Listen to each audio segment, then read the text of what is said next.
Bueno, mis amigos,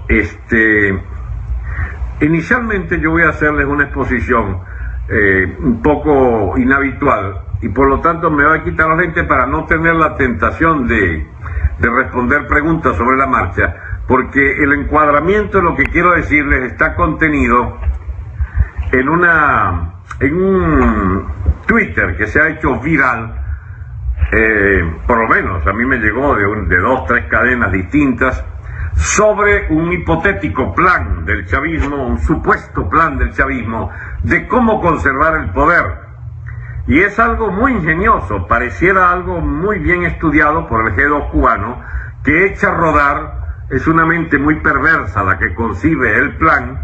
Más aún perverso es si es desde un laboratorio de la llamada oposición, porque supone un nivel de abstracción de la realidad y de suponer que solo las astucias de los politiqueros pueden cumplir los objetivos que se asignan. Esa famosa propuesta de alguien a quien llamarán Damián. Damián es el personaje, creo, del anticristo o sinónimo del anticristo en no sé qué novela por allí, y entonces le ponen el nombre a Damián. ¿A quién? Bueno, a alguien que va a ocupar la presidencia de Venezuela desde el enero-febrero del 2017. Porque antes de febrero del 2017, no me pregunten ahora porque estoy echándole rápidamente el cuento para poder entrar en la pregunta. En febrero de 2017 empezaría con la renuncia de Maduro y subir a Damián, entre comillas Damián, a la vicepresidencia para que se quede en la presidencia hasta el 2019, es decir, los últimos 2 años. Los últimos 2 años donde sin revocatorio la simple renuncia del presidente le permite colocar al vicepresidente en la posesión de la presidencia hasta las elecciones presidenciales del 2019, mejor dicho, hasta las elecciones de diciembre del 2018 para encargarse en febrero-marzo de 2019. Bien, ¿y de dónde sale Damián? Pues Damián sale de un plan diabólico que consiste en lo siguiente. Como quiera que Maduro está caído, hay que hacer lo imposible. Se le explica en una reunión, digamos, de calificados chavistas que van a intervenir en la crisis actual, que no hay manera de evitar que caiga Maduro, que hay que asumir que Maduro cae, pero que no pueden hacer elecciones porque significaría perder el chavismo todo su poder, porque no pasarían de un 8%, 10% de las votaciones. ¿Y qué hay que hacer? Bueno, hay que llevar a como dé lugar el chavismo en el gobierno para poner un vicepresidente que se encargue de la presidencia y que lleve el chavismo en el poder hasta el 2019. ¿Haciendo qué? Mediante un tal Damián, que bueno, puede leerse Rodríguez Torres, puede leerse quizás Diosdado, puede leerse algún personaje que no se nos ocurre porque es blanquito, es como ellos lo describen, blanquito, que habla inglés, amigo de todo el mundo, súper simpático, que le da todo lo que pide a la oposición en materia de recursos, en materia de privilegios, que le permite administrar varias gobernaciones, que pacta con el empresariado, establece ciertas normas de libertad de mercado, de libertad cambiaria. Y eso entonces, les interesó, dejaron de comentar, se ve que les interesó.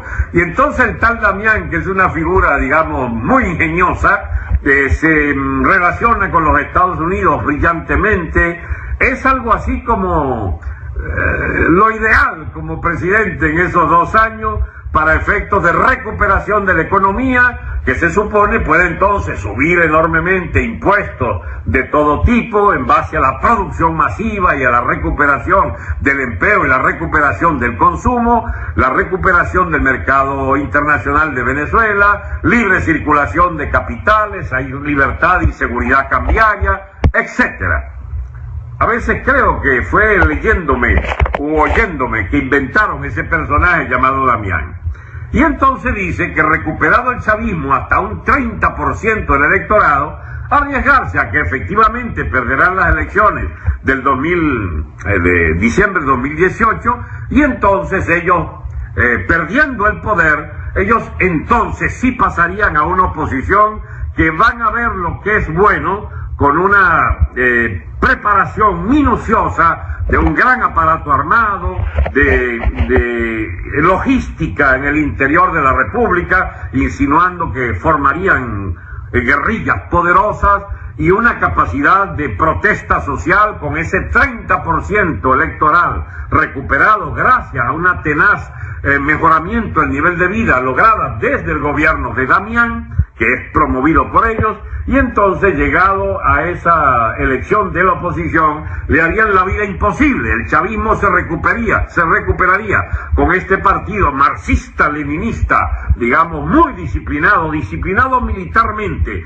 en base a ese 30% que han podido comer disciplinadamente y obtener el mantenimiento de todos sus privilegios como chavistas, como ciudadanos de primera. Que no importa que sean brutos, que no importa que tengan un cerebro de pollo, eso lo dice el mismo informe de esta cónclave chavista, y que entonces se quedarían en el poder como élite gobernante una vez que logren, con la verdadera revolución que viene, es algo así como Chávez peló gajo, Maduro hundió la vaina, hay que recuperar todo mediante una auténtica revolución, y entonces sí, derrotando la revolución, derrotando a ese gobierno futuro de la MUD, entonces lograrían recuperar el poder hasta siempre jamás. Si ustedes ven, se parece demasiado a lo que hizo el sandinismo nicaragüense cuando toleró un gobierno de la Chamorro y toleró el gobierno de un gran malandro que se llamó Alemán, que bueno, se robó hasta las posetas. Los sandinistas lo perdonaron, permitieron incluso un tercer gobierno de la derecha, comillas la derecha, que fue un tal Bolaño, el gordo Bolaño, pero perdonaron toda la robadera del alemán y entonces volvieron los sandinistas y allí están, con su verdadera intención de desmantelar lo que pudieran haber dejado como coladera de la derecha, como la llaman ellos, a la fuerza no sandinista de Nicaragua, y bueno, y ahora están volviendo por su fuero. Bajo ese esquema, aconsejado por Castro, por los sandinistas, o por cínicos que no nos faltan, desde la cúpula del poder chavista, lobbies, etcétera, muy pagados, gente bueno, capaz de calcular semejante siniestra perspectiva histórica. Solo hay una gran equivocación en el plan de hacer a Damián presidente, que Damián es tan bueno que pudiera olvidarse de su compromiso con el chavismo y seguir siendo el presidente, porque caramba, podían votar por él muchísimos más que la mayoría. Si el país se recupera todo con Damián puesto por los chavistas, ¿qué interés tendría la oposición, que ha recibido de todo de parte de Damián? ¿Qué interés podían tener en poner un presidente distinto? Si sobre todo que los chavistas estarían resignados a perder ante las elecciones de diciembre del 2018. Bien, mis amigos, este es el tipo de locuras, de plan hecho por gente con una pega, porque no hay otra alternativa que creer en eso, que vuelve loco a las redes sociales. Empiezan a inventar que sea un plan siniestro, que no sé qué cosa. No, la idea es siniestra, el plan, por supuesto, siniestro, pero bajarlo a tierra tiene un pequeño problema. Necesitan 6 meses para llegar al escenario en que Maduro no es revocable. Por eso, toda la hipótesis se derrumba sobre el hecho de que no tolerarían el revocatorio. Bueno, supongamos que con la ayuda de la MUD tal cosa no sea posible, que les cambien con diálogo y y gobernaciones allí repartidas en diciembre ese plazo adicional que necesita el plan de Damián, de la cúpula chavista superladrona. Y bueno, solo en esa hipótesis pudiera suponerse que van a poner en la presidencia a un tipo de esas características. La descripción corresponde más o menos a un Roy Chatterton, pero ese no sería porque es muy antipático. Reúne todas las características, pero dicen no debe ser de la cúpula del gobierno, no debe estar muy asociado al gobierno. Bueno, también es el caso de Ramírez Torres. Eso es una de esas bolas que echan a rodar los servicios secretos cubanos para armar toda una matriz de opinión que entretenga a la gente de ¿por qué pudiera ser posible que esto siga sin el referéndum revocatorio? Es decir, ¿cómo calcula el chavismo? ¿Cómo se ve el chavismo perdiendo el revocatorio? Mal. ¿Cómo se ve sin revocatorio? Perfecto, porque pueden montar una alternativa desde un gobierno Damián que los lleve más allá del 2019, porque perdiendo como prevén perder el 2019, conservan un tercio de la población y un gran poder interno para chantajear al poder democrático de ese entonces. Y bien, mis amigos, el pequeño detalle es que desde hoy, 30 o 31 de agosto, sí, 31 de agosto, hasta finales de enero, son 6 largos meses en lo que todo esto se va al demonio. Porque si no hay revocatorio, el gobierno queda expuesto, estrictamente expuesto, visiblemente expuesto a la ilegalidad, a la violación a la Constitución y, por supuesto, más que eso, que es de orden jurídico legal y que da el pretexto fácil para quien quiera tumbar estos demonios, es el hecho adicional que de aquí a enero había que pasar el hambre parejo en el país y conocer los peores desmanes sociales contra la población para poder sostener en pie esta piltrafa de gobierno de ampones. Bien, era como amenizando el inicio de esta matriz de opinión que querían crear sobre la hipótesis de que sin referéndum el país va a mejorar con un gobierno de un derechoso allí que ponen los chavistas, donde ellos trabajarían estratégicamente para recuperar el poder más tarde, como lo hizo el sandinismo en Nicaragua. De esto yo he hablado hace 1 año, 2 años, vengo insistiendo en que esta tesis plantea la hipótesis de que pudiera haber un chamorro capriles, ¿entiende?, en el medio del dominio absoluto del estalinismo del chavismo estalinoide, del chavismo castrista. Solo que tiene un problema. ¿Cómo se llama? La dictadura sandinista era de un estado bastante sólido, y aunque era un gobierno de hecatombe para los capitales, para, digamos, la clase media, para las libertades, para la situación de Centroamérica, era sin embargo un estado sólido porque tenían un ejército que había constituido alrededor suyo el estado sandinista, que es un ejército que ganó una guerra civil y tenía un control y un dominio absoluto sobre la sociedad nicaragüense. Fue tal la robadera y el de los desmanes del sandinismo que de todas maneras la gran mayoría de la población votó contra ellos por la chamorro. Algo parecido si hubieran unas elecciones libres, de verdad. Cuando ganó Maduro, hubieran ganado, y ganó Capriles. La vaina que se chorreó Capriles, y aquí estamos todavía padeciendo 2 años y medio más tarde esa situación.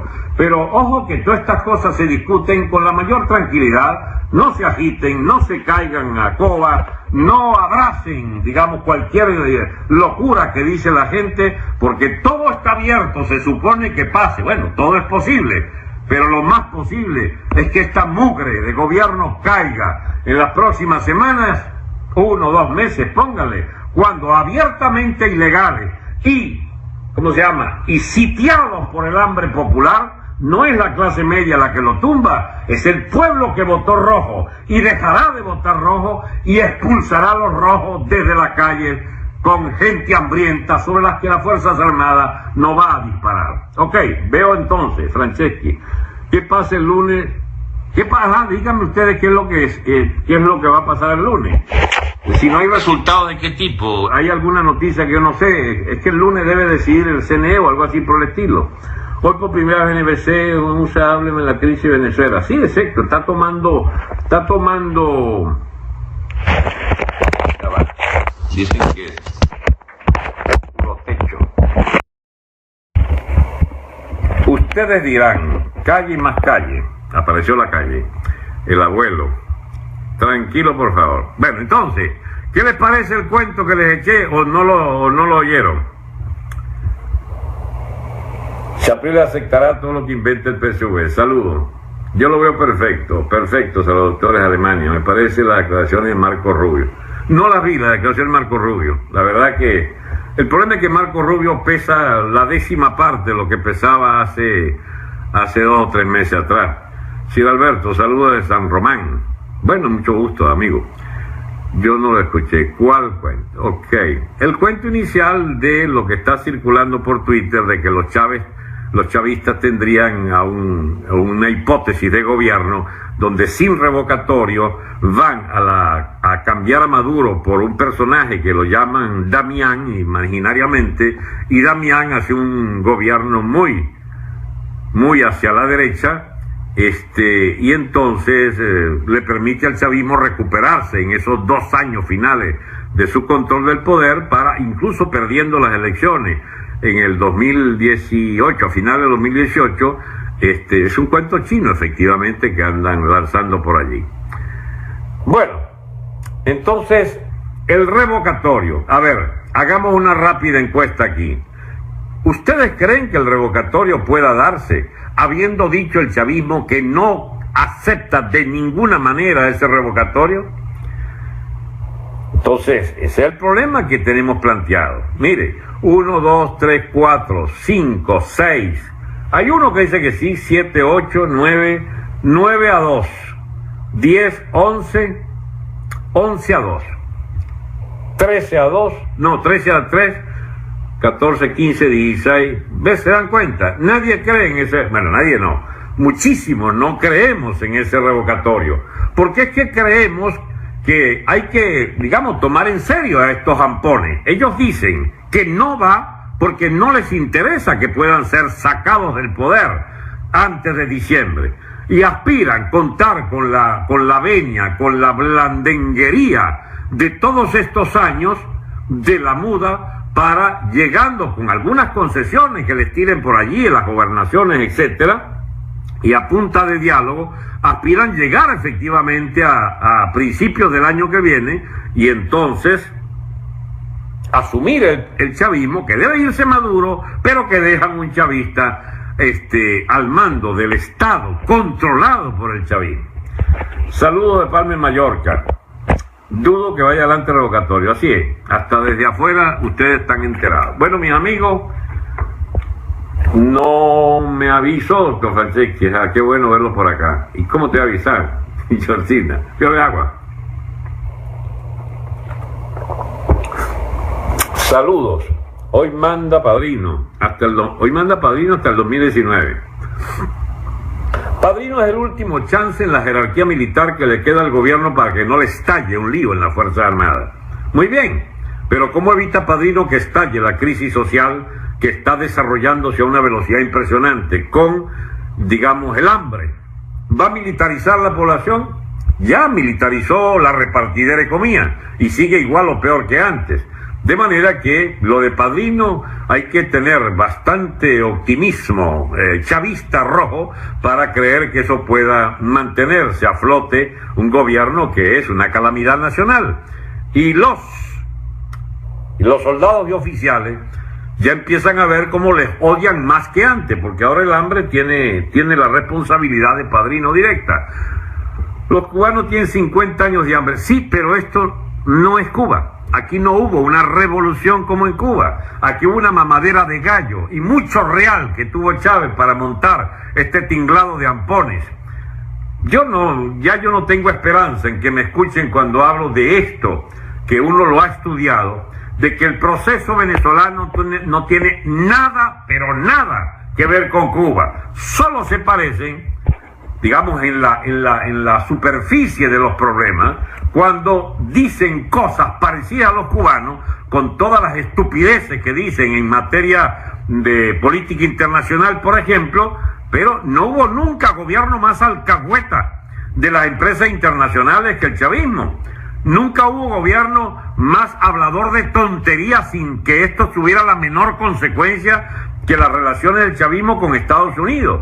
¿Qué tiene que ver eso con Cuba cuando Cuba metió unas bases rusas allí de misiles y apuntaban a Estados Unidos y amenazaron hasta con una guerra termonuclear para obligarlas a desmantelar a los rusos esos misiles?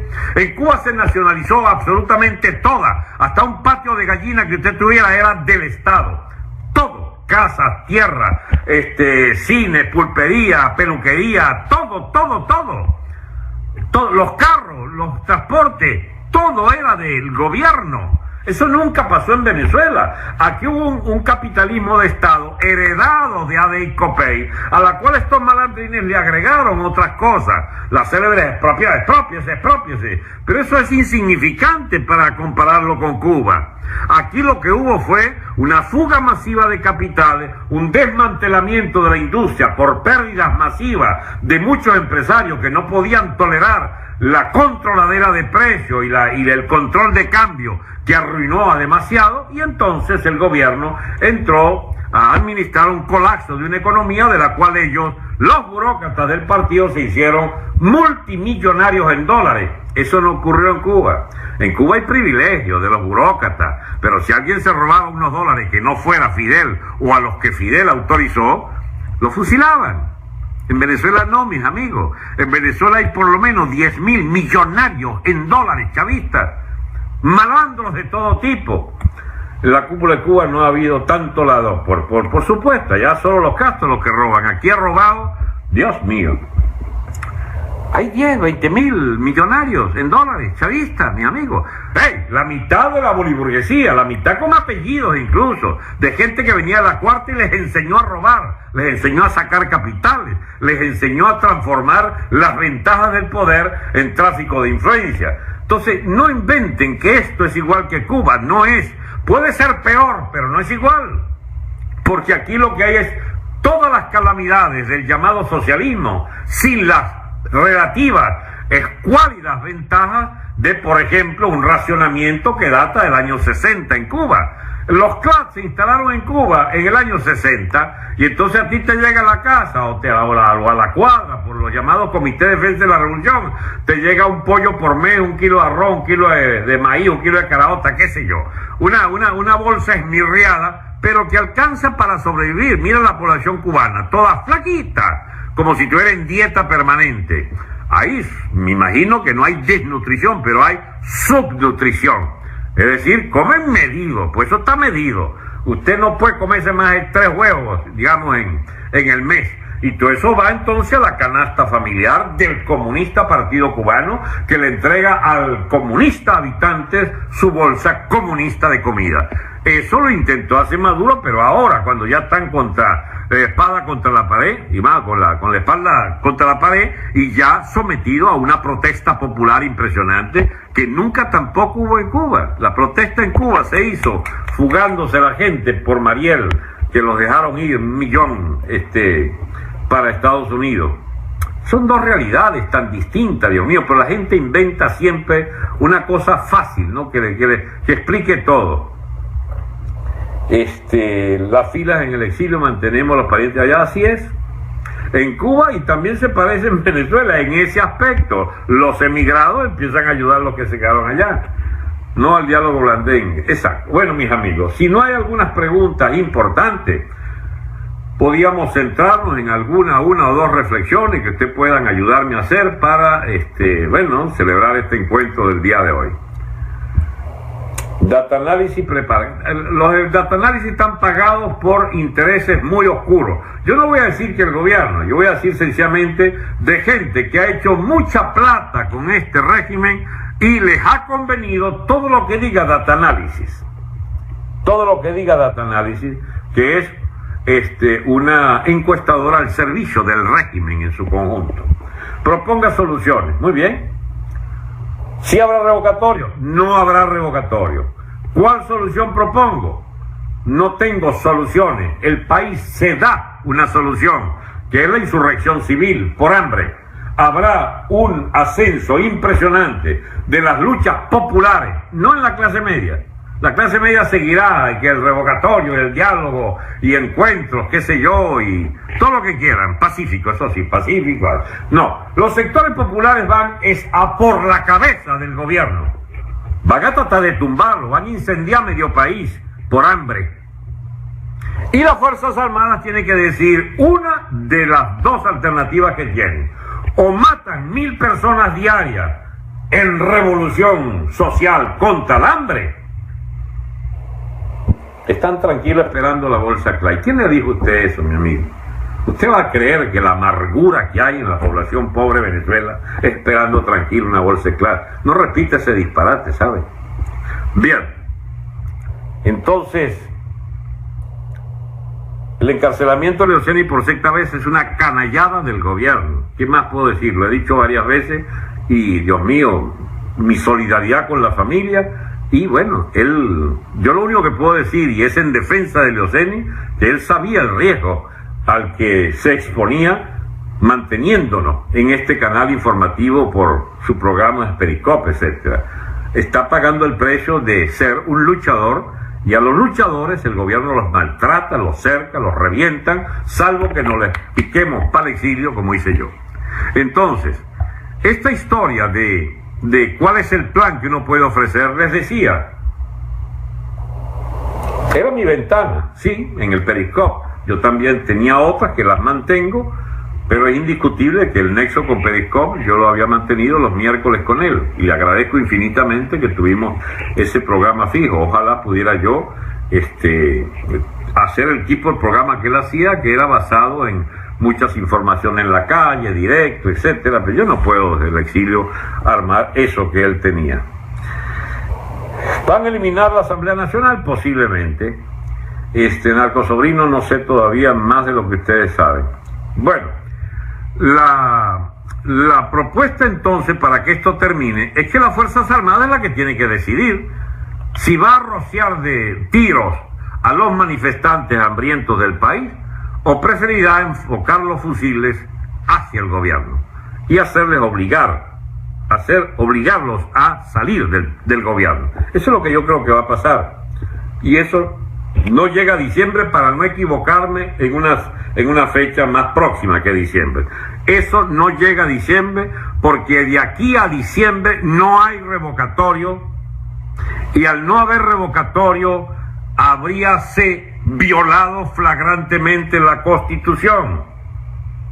No espero nada de militares, yo tampoco, espero de una parte de los militares, pero los militares en sentido general, amigo, existen como existen los civiles. Yo tampoco espero nada de los civiles. ¿Y qué gano yo con decir eso? No espero nada de los militares, no espero nada de los curas, no espero nada de los habitantes de Polinesia, no espero nada de los venezolanos. ¿Usted sabe cuántas clases venezolanos hay? Por lo menos 200 o 300 clases. Si usted dice no espero nada de los venezolanos, es también como decir no espero nada de los militares.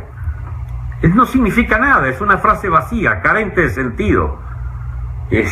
¿Habrá anarquía, profe? Sí, va a haber anarquía.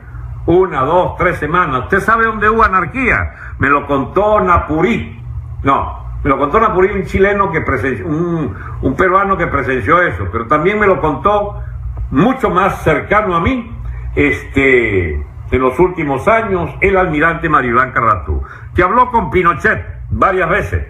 Y Pinochet le dijo: mire, almirante, durante 2 o 3 semanas perdimos totalmente el control de la situación chilena. Después del golpe, la anarquía ya está instalada. Cuando se vaya a detener esto, el gobierno va a desatar los demonios y habrá que reprimir. Las Fuerzas Armadas tienen que saber que si asumen el poder, bueno, sencillamente va a haber muchos hechos violentos en el país. Hay una persona que dice entonces, no creo en los militares. Bueno, yo tampoco creo, supóngase usted que yo diga eso. ¿Y qué viene entonces? ¿Qué es lo que viene? La barbarie. O sea, el caos cada vez mayor, o Caprilito a la presidencia, porque un día esto Maduro amanece cansado, dice, yo como que le voy a dar esto a Capriles. ¿Qué es lo que usted espera cuando dicen esas cosas? Usted no sabe que desde el principio de la humanidad, los estados, las ciudades-estado y luego los países, las naciones, con su estado, garantizaron su estabilidad mediante una fuerza armada. Podrida, mercenaria, pagada, no pagada, por derecho divino los reyes, electos, por ocupación extranjera, por elección democrática, por elección antidemocrática, por tiranía. Gobierno que existiera descansaba en su, digamos, en su cohesión y en su estabilidad sobre una fuerza armada. Esas fuerzas armadas vienen dando tumbo en Venezuela desde Páez, desde el Ejército Libertador. Pues bien, en todo el siglo XIX hubo toda clase de transformaciones internas. Toda clase de transformaciones internas de las luchas militares. Ya le iba a responder lo de Baduel. Y en el siglo XX, ¿cómo se llama? Gómez acabó con el relajo, acabó con todas las sublevaciones internas y montó un Estado. El Estado moderno nuestro es el Estado gomecista, fundado entre el 908 y 936. Lo perfeccionó López Contreras, construyó la Guardia Nacional del 37. Ustedes podrán decirme, en mala hora. Bueno, pero el Estado venezolano necesitó una guardia parecida a la Guardia Civil Española, en cuyo modelo se fijó López Contreras para hacerla, y desde entonces existe un cuerpo militar policial omnipresente en todo el país. Gómez era un señor comparado con esta peste, efectivamente, era un gran tirano, era un tirano, le machacó los testículos a más de uno y fundó el Estado moderno. Entonces, recordémoslo al lado suyo, en frente único con usted, recordémoslo como el hombre que, a pesar de sus limitaciones intelectuales y de origen campechano, etcétera, quizás fue su mejor virtud, hizo entonces de árbitro del Estado y de fundador del Estado moderno en Venezuela. Bueno, luego entonces López Contreras, Medina siguió perfeccionando, democratizó mucho más el Estado, vino el golpe de los adecos con Pérez Jiménez, le montaron el voto universal directo y secreto a la población, no le gustó a los Pérez Jimenistas y a los del Delgado Chalbó la gestión del maestro Gallego, lo tumban en noviembre de 1948 y fundan la dictadura de los 10 años. Pérez Jiménez, creyendo que se la ha comido, y se la había comido, con una cero deuda externa, el bolívar a la par del dólar, las mayores reservas de América Latina, la mejor desarrollo sostenido por años y años el crecimiento económico y la economía más sólida de América, después de Estados Unidos. Esa tacita de oro, que era el perejimenismo en la economía, no era así en los derechos democráticos. Y tanto dieron que se generó una conspiración militar que lo tumbó, apenas le falló a su propia sustentabilidad constitucional, porque él hace un plebiscito que no estaba previsto en la Constitución el 15 de diciembre de 1957, y entonces se hace elegir o reelegir por 5 años más. Eso era sencillamente una aberración jurídica. Dicen que hizo fraude masivo. Yo personalmente no creo que hizo fraude, para mí que lo ganó por menos, pero él se puso más, él se puso 2 millones y 300, 400 en contra y 200.000 abstenciones. Entonces, en ese plebiscito que se considera fraudulento, desnuda una crisis del régimen. El 1 de enero, o sea, a los 15 días de ese referéndum, ya está avanzada la aviación. Y mucha gente cree que es que había una masiva reunión no, había habido una manifestación estudiantil el 21 de noviembre del 57. Se había venido dando una oposición de la Iglesia en el tema de los derechos humanos, la jerarquía eclesiástica, la famosa pastoral de Monseñor Arias Blanco. Y había, alguna gente de la Fedecámara de entonces que también estaba contra algunas cosas que no le gustaban de Pérez Jiménez. Y amigos míos, sí había una conspiración militar, de descontento militar, había una logia del señor Hugo Trejo, había una oposición del señor Quevedo, y del general Quevedo, el coronel Quevedo, había sobre todo una resistencia en la aviación. Y entre el 1 de enero, que se alza la aviación y fracasa, y el 22 de enero, en esos 22 días, entró en crisis el gobierno. Pérez Jiménez se defiende diciendo que era una conspiración que él podía controlar, porque ya tenía 200, dicho por Pérez Jiménez, yo le creo, 200 oficiales en los sótanos de Miraflores presos, y iba a poner 2.000 presos más. Eso era más o menos un tercio de la oficialidad militar. Bueno, el plan de Pérez Jiménez era aplastar aquello y reinar entonces, ¿cómo? Mediante el terror. Bueno, él tuvo que escoger no hacerlo, y en los movimientos que siguieron con el 9 de diciembre, una huelga del 21 de enero, y la conspiración que sigue, en los cuarteles de Caracas y en Maracay, que vuelve y vuelve la conspiración a sonar, sobre todo en la Escuela Militar de Caracas, donde toda la planta de oficiales estaba por la salida del gobierno. Fíjense ustedes que el jefe militar de Caracas más importante, creo que se llamaba General Medina, Medina llama a Pérez Jiménez el 22 en la noche, cuando ya ve que la Marina sacó los barcos al mar en señal de rebelión contra Pérez Jiménez. Le dice, Pérez Jiménez llama a Larrazábal y le dice: ¿qué pasa? ¿Por qué la Marina está moviendo los barcos? Bueno, señor presidente, porque la Marina está descontenta y no quiere ser más dirigida por usted. Ah, broma. ¿Y usted está de acuerdo con ellos? Yo estoy de acuerdo con la Marina, dice Larrazábal. Y bien, 2 horas más tarde, llama al general Medina del cuartel principal de Caracas y un alto funcionario. Medina, ¿usted conoce las movilizaciones que hay contra mi gobierno? Bueno, sí, general. De manera que usted también, general. Bueno, es que yo no apoyo a la persona del presidente, yo apoyo al mandatario, y el mandatario ha perdido el apoyo de las Fuerzas Armadas. Bueno, general, entonces usted me podía conceder 1 hora para yo irme. Con mucho gusto, general. Le respetaron eso y se la picó. A la media hora, de la hora que había pedido, usó media hora. A la media hora ya tenía Pérez Jiménez listo. Porque según sus propias confesiones, él, cuando vio que había perdido el apoyo de las Fuerzas Armadas, resolvió que él no iba a una lucha fratricida que hubiera implicado una mortandad, etc. Pues bien, mis amigos, lo que ha ocurrido en esta oportunidad es que no se ha dado una situación de finiquito de esas Fuerzas Armadas que consigan en la presidencia del ilustre Maduro que consiga, digamos, ¿cómo se llama esto? La excusa perfecta para echarlo al demonio. Todas estas cosas de detalle están contenidas en 7 audios, 7, repito, del amigo Napoleón Bravo, sobre esos días del 23 de enero. Los pueden conseguir en YouTube, son videos, perdón. Y en esos videos están todos los personajes de la contienda, de las trifulcas internas entre los militares y del área civil, donde van a conseguir personajes que no se escuchan mucho nombrar, pero que han sido extraordinarios venezolanos que estuvieron a la cabeza de ese movimiento en la parte civil, como Fabricio Ojeda, que después se metió a izquierdista, guerrillero, y lo mataron en la cárcel.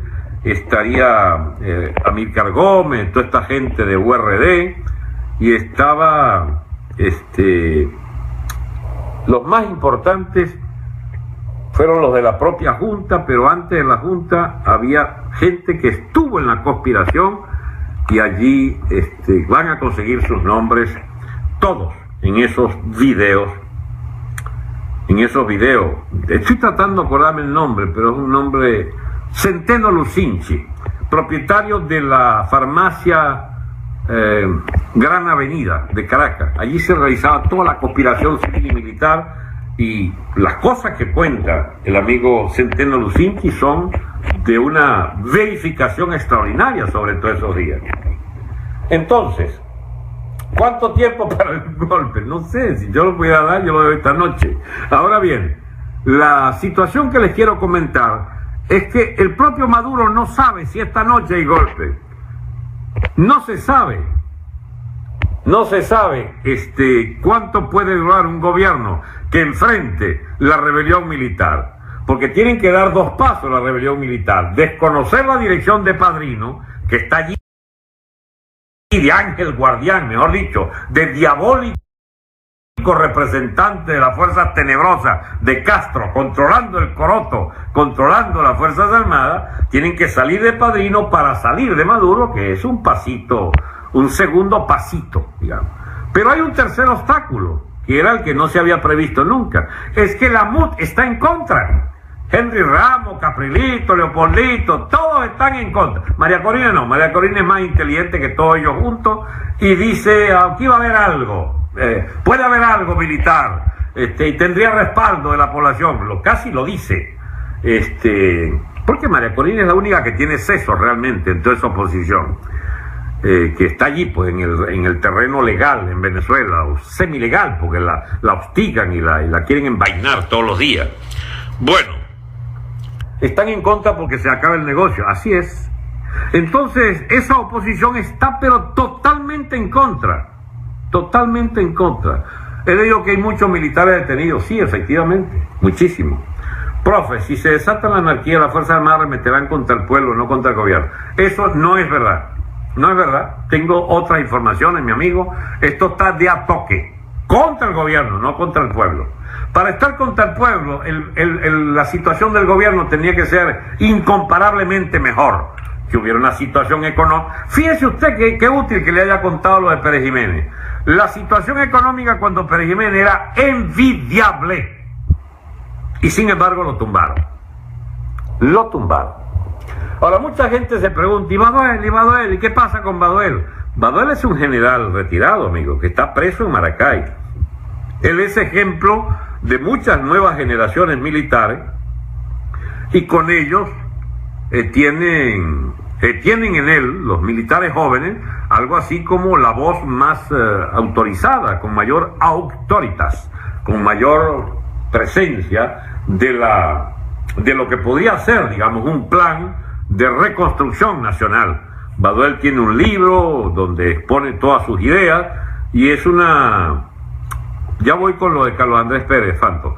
Y tenía también Baduel una tesis que va a ser dominante en la nueva situación, que es que una vez que usted tumbe en estos vagabundos, usted tiene que abrir un proceso constituyente, porque si no sería un país sin ley y sería un país sin derechos democráticos. Pero para que haya derechos democráticos y ley deberán los venezolanos darse un nuevo marco constitucional, porque este toleró o mantuvo o se pervirtió con este gobierno chavista y madurista. Entonces, esa va a ser una etapa la que se convoca, elabora una nueva constitución. Eso podrá 1, 2 o 3 años.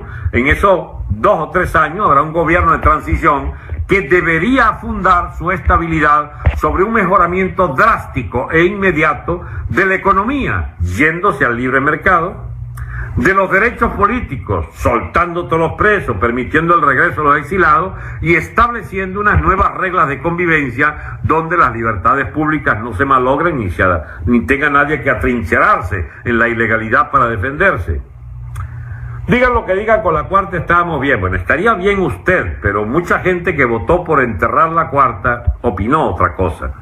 Hubiéramos podido hacer una reforma de la cuarta, como se proponía desde la candidatura de Sala Romer, pero la mayoría, digamos, votó por el que iba a enterrar la cuarta, que la enterró. Y se basó para este plan económico del chavismo en todo el estatismo de la cuarta. Por eso, Phantom, lo del plan de Carlos Andrés Pérez era bastante positivo, pero se quedaba siempre a mitad de camino. Y se quedó a mitad de camino porque todas las políticas de Carlos Andrés Pérez tenían la cortapisa, digamos, los límites, la contraofensiva de los propios sectores económicos dominantes, de los grupos económicos y de las clientelas partidistas, más la mafia, que ya había entonces una mafia de privilegiados militares que dieron al traste con la experiencia del gobierno de Carlos Andrés Pérez. Porque antes que pensar que Chávez fue el que armó todo el despelote el 92, tienen que saber para la historia venezolana que a Chávez lo inspiran oligarcas de Caracas, lo inspiran grandes empresarios, lo inspiran, ¿cómo se llama?, plutócratas mediáticos, lo inspiran jefes militares del gobierno de Carlos Andrés Pérez. Y efectivamente, acá lo deja solo, como dice Graciela, lo deja solo su propio partido. No solo lo deja solo, lo enjuician hasta sacarlo. Lo que no pudo Chávez a punte plomo, lo logró la Dirección de Acción Democrática y el calderismo, AD y COPEI, enjuiciando a Carlos Andrés Pérez y sacándolo en los últimos 8 meses de su periodo. Todo por una ayuda económica que le dio Carlos Andrés Pérez a la señora Chamorro en Nicaragua, y pues lo agarraron fuera de base con lo de la partida secreta etc. Yo no estoy diciendo que Meserani lo llevaba a desayunar a la casa. No sabía ese Meserani. Pero sí, efectivamente, Chávez hacía recorridos, pues, de almuerzos y cenas en todas las casas de los grandes de la economía venezolana. Los que no escuchen Los que no escuchen su conexión podrán verla después con la grabación que hará Phantom y que me permitirá que pongan esto por YouTube. Pero fíjense ustedes, están mezcladas muchas cosas. ¿Qué es lo que puede hacer Baduel? Baduel solo puede hacer lo que le pidan que haga una juventud militar que diga: no va más, padrino, se acabó la manguangua, se acabó este pan de piquito. Mire, esto tiene que irse esta gente, padrino, porque nosotros no le vamos a echar plomo a los barrios populares irritados y en sublevación por hambre. Y es eso lo que está ya. Uno antes hablaba de esto y decía: este está exagerando, este es fabulador. No, pues si aquí está. Estamos en el estallido social, para los que no se habían enterado. Porque hay algo que todavía anda por allí creyendo la gente que puede salvar al gobierno. No, es que traen unos barcos. Está llegando mucha plata. Miguel Otero Silva efectivamente prestaba su casa para que Chávez viviera en su casa. Y apoyó, alborozado al gobierno, y la línea del Nacional fue de permanente apoyo al chavismo, en ascenso, por supuesto. Después fue una de sus primeras víctimas, pero esa es otra historia, esa que la eche en la historia. Yo conozco la del ascenso. Bien, entonces, bueno, la puso antes, la verdad que no sé. Les decía que esta historia del estallido social es algo evidente para el que quiera verlo, pero lo importante no es la escasez que lleva el hambre. Ustedes saben lo más importante que lleva el hambre: el costo de la vida, que para venganza contra estos estatistas generaron desde sus propias corruptelas del ministerio para abajo de la alimentación, no solo las compras fraudulentas con sobreprecios de muchos artículos de primera necesidad, permitiendo que se enriqueciera desde la reina del arroz para arriba o para abajo, la hija de Chávez, a la que le dieron una fastuosa comisión de 20 o 30 millones de dólares por un gran embarque de arroz de Argentina. Bueno, la robadera de las divisas, 27.000 millones de dólares, según Edmé Betancourt, última presidente del Banco Central antes de Merente. 27.000 millones.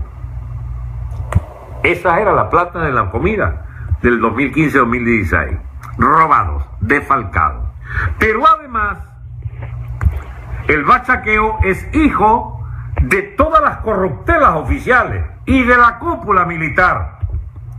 Porque el primer eslabón del bachaqueo es el que controla la cantidad enorme de productos acumulados en grandes almacenes públicos, Mercal, Pedeval, Bicentenario, etcétera, que están forzados las empresas a entregárselas al gobierno.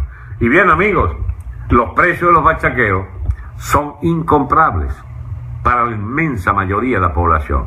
Entonces este gobierno genera el hambre por la escasez, pero sobre todo por lo inalcanzable de la cesta.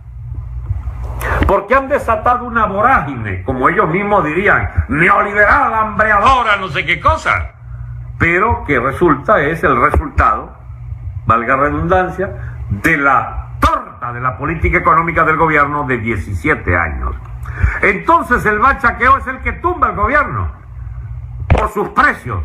Una cesta, digamos, de básica para una familia está costando 375.000 bolívares y se ganan 60, 70, 80, póngale 100.000 bolívares en 2 personas que trabajan por una familia. Bueno, le falta 3 veces y 4 veces eso, lo que implica que sencillamente es el gobierno el que ha reventado la economía del venezolano asalariado. ¿Cómo lograrían eso? Superarlo. Bueno, tendrían que aumentar los salarios, pero como proceso económico orgánico y normal, entre 4 y 5 veces. Es decir, los venezolanos deberían poder ganar $300. Al precio de 1.000 serían 300.000 bolívares.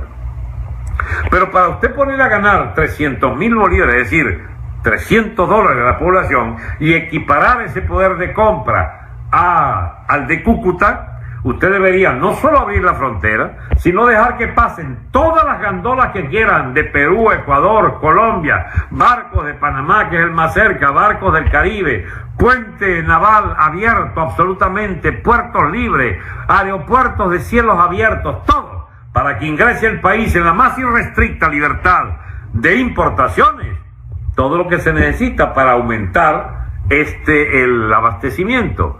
Pero ¿cómo usted logra que el salario real sea de $300, de 300.000 bolívares? En el camino, para empezar, se le quedan 9 de cada 10 empresas que no pueden pagar ese salario. Y el propio gobierno no puede pagar esos salarios, que tiene 4 o 5 millones. No hablemos de los 2 o 3 millones de pensionados y, ¿cómo se llama esto? Y misiones, etcétera. ¿Por qué no puede? Bueno, porque no tiene las reservas, no tiene los dólares, se los comieron, se los robaron. Y para usted sostener una moneda, usted tiene que tener respaldo en divisas. El circulante, el llamado circulante, la liquidez monetaria es una cosa que debe corresponderse. Ese circulante líquido del billete en la mano, etcétera, debe corresponder a lo que usted puede emitir. Pero si usted puso como loco con una moneda, con una máquina de billete a fabricar toneladas y toneladas de billetes sin respaldo, allí la hiperinflación de estos vagabundos. No, mis amigos, usted no le puede hacer trampa a la economía, porque la economía después se devuelve contra usted. No hay almuerzo gratis, alguien lo pagó. No hay estafa pública gigantesca contra los venezolanos. Alguien paga esa estafa y la está pagando el pueblo pobre, los que votaron rojo. ¡Qué ironía! Porque el que ve de la clase media que tiene un hijo en Miami y le manda $200, ya está listo, lo cambia. El dinero inorgánico, efectivamente, así se llama esa emisión sin respaldo. Hay que separar la economía del Estado. Exactamente. Tiene que ser mínima la intervención del Estado. Mire, de no ser por los acuerdos internacionales que han avanzado mucho después de los llamados acuerdos de Bretton Woods, después de la Segunda Guerra Mundial, lo ideal sería que no exista el Banco Central y que la emisión monetaria sea de bancos privados, de manera tal que cada banco y cada ahorrista respalda al banco que mayor solidez ofrezca, garantías, confianza en él. Y la moneda entonces sería como antes de 1949. Le recuerdo la anécdota que yo viví 1 o 2 añitos antes de que la moneda fuera regulada por el Banco Central. Antes la moneda era Banco Maracaibo, Banco Mercantil Agrícola, Banco Caracas, creo que había, Banco Venezuela. Eran los bancos emisores de moneda, así como lo oyen. El banco tiene que ser independiente, eso sí, por supuesto, eso hay que adquirirlo de inmediato. Ahora, ¿cómo sostener un plan de eso? Tiene que ser sobre la base de que el país pare esta carrera hacia la locura a la que la ha llevado el chavismo. Tienen que ser expulsados del poder. No se vale pactar con ellos. No se trata, mis amigos, de un referéndum y un diálogo y entonces ellos se van. Eso no es así, chicos. Y eso se lo ha explicado la gente sensata a estos jovencitos de Primero Justicia y sencillamente no entienden, porque ellos lo más que añoran es tener un Estado, un poder de Estado, un gobierno con los poderes de Chávez, para entonces hacer y deshacer y montar una fastuosa y gigantesca clientela rojinegra. Pues se van acá con las ganas, porque hasta ilegalizados pueden quedar si se meten a conspirar contra un nuevo gobierno. Porque un nuevo gobierno, mis amigos, tiene que ser un gobierno de muchas libertades, pero no puede ser pendejo. Y ustedes que han tenido 17 años, ¿quién? Jalándole a este gobierno, alcahueteando, cabroneando a este gobierno, van a tener que aceptar que exista un gobierno de transición por 1, 2, 3, 4 años, los que sean necesarios, y no pueden andar conspirando y echando vaina a cuenta de que son portavoces de la democracia. No. La democracia real viene si el país puede comer, si no es una soberana estupidez pensar en democracia. ¿Lo sabían? La democracia es hija de la abundancia, no del hambre. Bien, gracias, Viceli, dice que así se habla. ¿Cree que sin ayuda exterior militar podrían controlar el país? Es que no va a ser necesario. No va a ser necesario. Habrá, precisamente porque creo en una gran fracción de las Fuerzas Armadas que pueda ayudarnos en esa tarea, sí habrá posibilidad de controlar internamente con las Fuerzas Armadas regulares de Venezuela la nueva situación de explosividad social porque no hay un gobierno que dé esperanza. Pero ¿cómo disminuye usted la explosividad social? Sencillamente que el pobre vea, pero a días plazo, que algo mejoró ya sustancialmente. Siempre me hablan de Singapur. Phantom es uno de esos fanáticos. Mira, hay que hablarlo de Singapur para que alguna vez, no es que me dejen quieto, usted quiere, si quieren vuelvan a preguntar. El hijo de un gran dictador que hubo en Singapur, el muchacho quedó encargado del poder. Y había 500.000 de presos. ¿Usted sabe lo que hizo con el 500.000 de presos? Los mató a todos. Y entonces hubo paz en Singapur. Si usted bota un chicle en la calle, le cabe una multa de $10.000. Si usted tira un papel, una multa de $1.000, $2.000. Si usted, qué sé yo, si trafica con droga, lo fusilan. Si trafica con un poquito de droga y que para consumo, le meten 30 años de cárcel. O sea, pero es un estado policial, Phantom, seamos sinceros. Está bien que la economía sea invidiable, el orden perfecto y todo lo que tú quieras. La verdad que a mí no me gustaría vivir en Singapur. No vaya a ser que un día esté mascando chicle. Creo que está prohibido mascar chicle también. Entonces usted masca chicle, lo bota en la calle. Ay, Dios mío, preso. $40.000 de ingreso per cápita. Sí, pero puede lograrse también. Suiza tiene eso y el doble de eso. Y no es un estado policial. También Noruega, Suecia, Dinamarca. Y es un estado, es una ciudad. Phantom, es una ciudad-estado. Singapur es una ciudad-estado en la península malaya, allá al fondo, a la puntita de Malasia está Singapur, una ciudad-estado. Bueno, eso no lo queremos. Bueno, y además creo que deben ser, ¿cómo se llama?, musulmanes radicales, porque eso, por ir a mascar chicle en la calle, ¿sí? Porque eso de ser tan implacable con los robos, deben tener las amputaciones, todas esas cosas de la ley Sharia, que bueno, los países musulmanes la aplican. Yo hablaba de aplicar esa medida al menos en 50%. O sea, tú quieres nada más que 250.000 muertos, Phantom, está bien. Phantom es un sanguinario. En Venezuela también no se consigue chicle. Ah, dicen que está prohibido porque ahí está prohibido marcar chicle porque no hay. Bueno, mis amigos, ¿qué nueva tesis quiere que le desarrolle? Estoy a su orden por unos minutos más, díganme. Se les pega el pico y mueren. Imagínate tú. Entonces díganlo. Les veo, les oigo, ¿qué hago? ¿Se acabó esto? El money no es del solar. No sé qué quiere decir. Dólar. Hablemos de uno. Bueno, uno es una organización clandestina, mis amigos. No la dirigimos desde aquí porque no se puede dirigir desde el exterior una organización que está implantada en los barrios populares de Caracas. Y que sencillamente tiene muchísima gente asociada. Y está en los cuarteles de Venezuela. Ellos tienen sus dinámicas, tienen sus dirigentes y sencillamente han ido poco a poco logrando una implantación muy importante.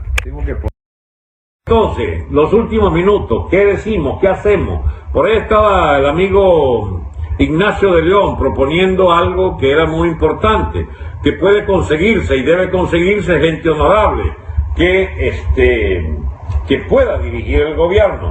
Y yo creo efectivamente eso. Los militares cubanos, ¿qué van a hacer? Los militares cubanos tienen que irse, y si no, se los regresamos en bolsas negras. Está perfecto. ¿Sabe usted algo del general Rivas? No sé. Sinceramente no sé de qué general me habla. Cuando van a sacar a los gobernantes cubanos de Venezuela, a las 24 horas de una nueva administración, como usted lea mejor. Bueno, no, de leer, leo volteado, pero puedo leer. A los maracuchos, como vos querás.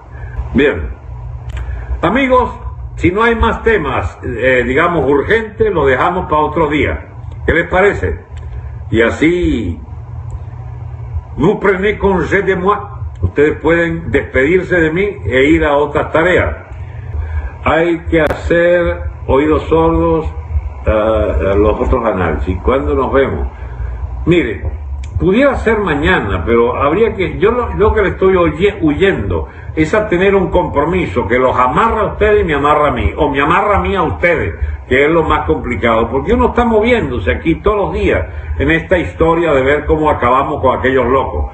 Y a mí me bastaría que un par de veces o 3 veces por semana, 2, 3 veces podamos oírnos y oír las preocupaciones que ustedes tienen, de manera de estar más o menos al día con el estado de la discusión en Venezuela. Yo creo que por hoy está bien y podríamos vernos, no sé, en 2, 3 días, no les digo cuándo, yo les aviso por Twitter para estar seguro de que puedo verlo y me comprometo a avisarles un par de horas antes y no media hora antes como hoy, pero hoy fue que se me abrió una ventana de oportunidad y entonces resolví venir a estar con ustedes un rato.